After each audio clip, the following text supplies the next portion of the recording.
حدیث نبوی حضرت عبداللہ رضی اللہ تعالیٰ عنہ سے مروی ہے کہ ایک رات ہلکی سی بارش ہوئی، سخت اندھیرا تھا۔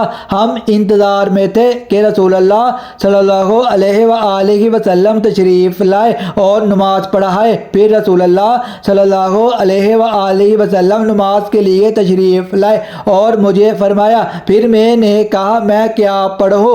آپ نے فرمایا سورۃ قل ھو اللہ احد کو صبح شام 3 دفعہ پڑھا کر تجھے ہر مصیبت میں کفایت کرے گی۔ حضرت عمر رضی اللہ تعالیٰ عنہ نے کہا اگر تم کہہ رہے ہو تو سنو، یقیناً وہ آزمائش کے وقت سب لوگوں سے بڑھ کر بردبار ہے، مصیبت پیش آنے پر سب لوگوں سے زیادہ سخت جان ہے اور اپنے مسکینوں اور کمزوروں کے حق میں سب لوگوں کی نسبت بہتر ہے۔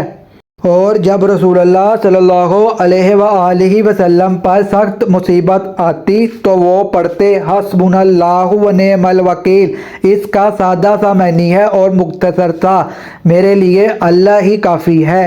اگر آپ چاہتے ہیں کہ آپ کو مفید اور سچی تعلیمات روزانہ ملے جس سے آپ کی آخرت بھی سنور جائے تو ہمارے پیج کو لائک اور سبسکرائب لازم کریں۔ شکریہ۔